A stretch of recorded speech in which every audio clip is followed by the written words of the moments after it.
হাতে কোরআন, কণ্ঠে স্লোগান, বিক্ষোভে উত্তাল পুরো শহর। তিল ধারণের ঠাঁই নেই সড়কে, একই সুরে সবাই জানাচ্ছে প্রতিবাদ।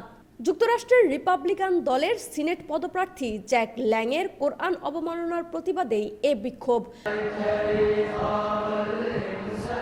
আন্দোলনে উত্তাল হয়ে ওঠে ইয়েমেনের রাজধানী সানা। শুক্রবার সানার রাজপথে নামেন হাজার হাজার মানুষ।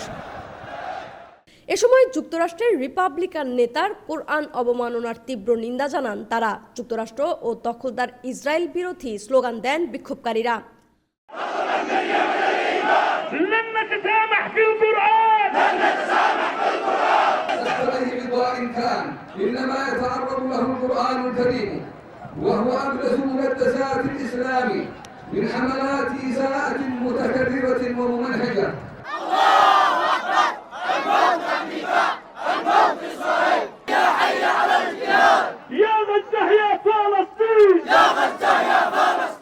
গত 14 ডিসেম্বর যুক্তরাষ্ট্রের ফ্লোরিডার প্ল্যানো শহরে এক ইসলাম বিরোধী সমাবেশে কোরআন অবমাননা করেন রিপাবলিক নেতা জ্যাক ল্যাং।